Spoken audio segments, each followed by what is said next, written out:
Whenever I first heard about the project, I contacted George because I started doing a bit of effects work, and then he sent me the script and I had a read through it and basically went through everything. There was a lot of effects. Because we knew Splash Area was probably going to be the goriest thing we've ever filmed, one of the most important things was finding the right team that could create what we needed, and then some.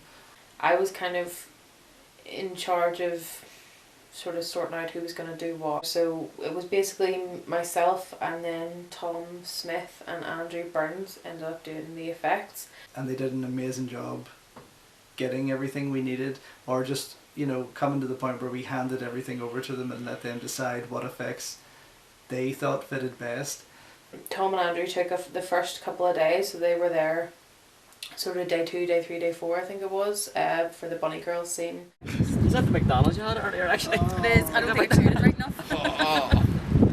Big Mac shape. Big Mac. There's a couple of gherkins in there as well. I was going to say, there's like onions and bits. Go again.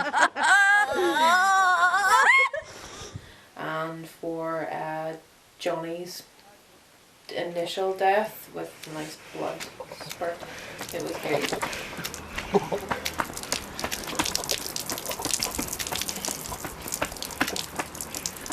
And then throughout it we basically took different effects and brought them all together. Tom made quite a few props and things. He did like a couple of hands and legs and stuff that we had, you know, in the background of a couple of scenes.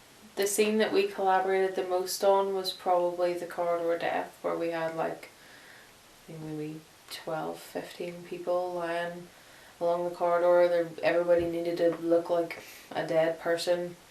I was trying to get Marina done for her shotgun face. Marina, are you having fun so far? It's lovely. I've a whole new physical experience.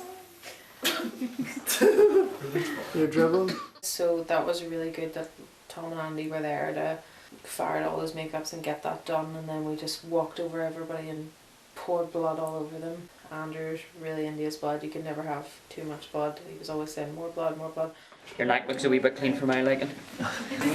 So does your clothes. Cheers. You're very welcome. They signed contracts, didn't they? Oh yes. Oh great.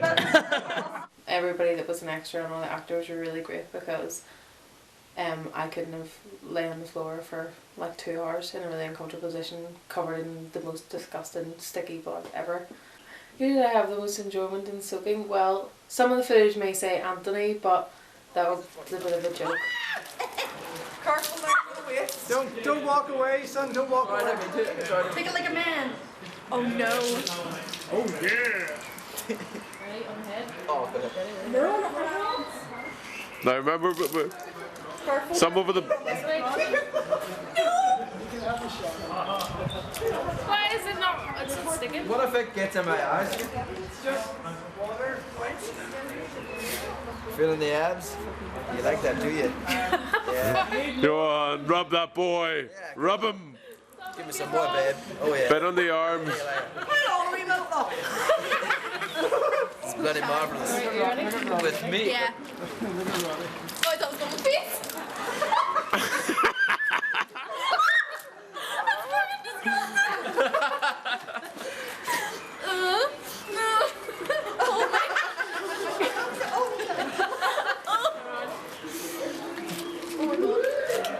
Got a bit of red on you. It tastes nice. Just a wee bit around your face. Okay. Not a lot. It's all sticking. Get this one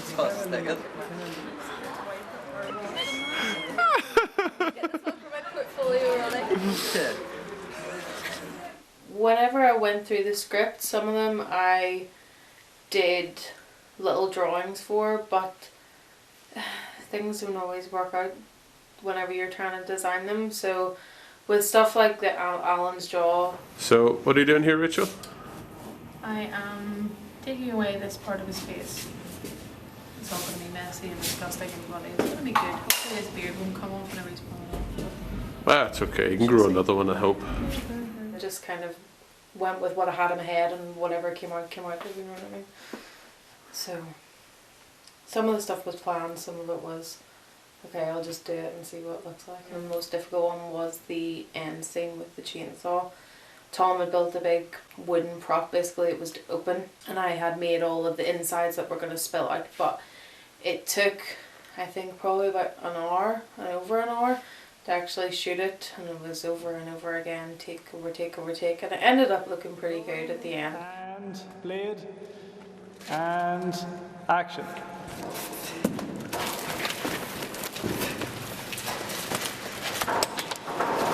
Cut. Okay.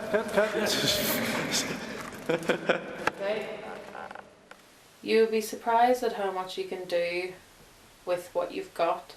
I had a minimal kit, latex. It was all very old school, latex, tissue paper.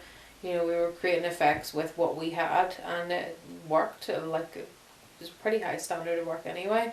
That is so freaking sweet. Oh, quick, hurry up and start filming. My most memorable day on set was probably the kitchen scene. The setup was from like, I think 4 o'clock in the afternoon maybe, and then it went right through to about 3 o'clock in the morning, and we had to dress the whole house up for Halloween. Just about to kick off part 2 of the night here at Vivian's house, and we are now taping up the door as part of the Halloween haunted house. And Anthony helped. He's a really good set designer. He stuck a bit of duct tape. He did very well. And then the kids are all going to come in through the door here and go in here and find a kitchen full of dead people.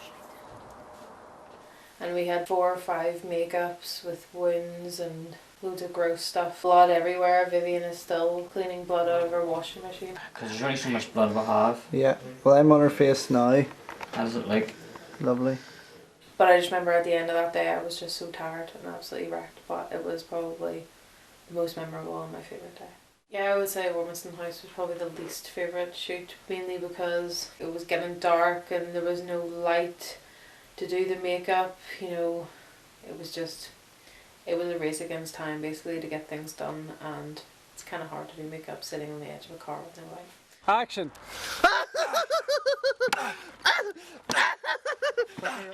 Most of the budget kind of went to making blood. We went to macro and got like big massive tubs of syrup and flour and food colouring, and I just mixed it up every night, and that's where the blood all came from. So, you know, you kind of have to work with what you have, and I think it turned out pretty good. Guys, I'm not gonna lie, the blood's starting to get into the bad areas here. I'm not even lying.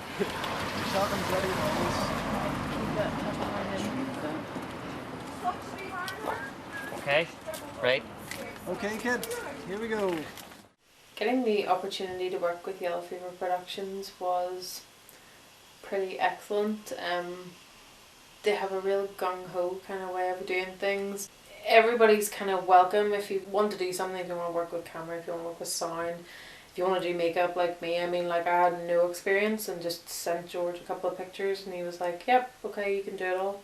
But working with that production company, it really is one of a kind in Northern Ireland. They're willing to take people on, show them the ropes. Although sometimes you're a bit under pressure, it doesn't really feel so much because it's a pretty relaxed atmosphere and it's kind of, you know, everybody's working together to get it done for little to no budget. Obviously, winning the Best Effects Award at the Freak Show Horror Film Festival in 2012 proved that we did that right. And when they called out Splash Area, I was kind of just sort of sitting looking kind of at the floor because I was like, it's not going to be us, it's not going to be us. And then they said Splash Area and I was like, oh, what? Seriously? But yeah, it was really, really good. I mean, looking at the other films, the calibre of special effects was pretty high.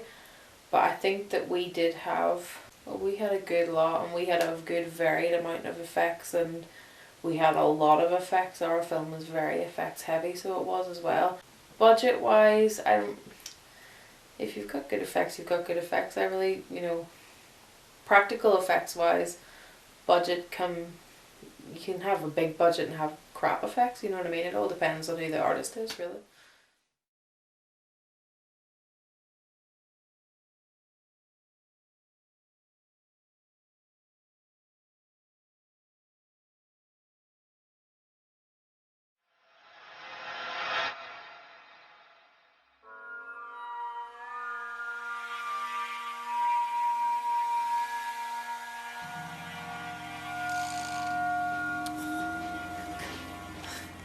fuck, they're not trying very hard. We can see you. Dicks.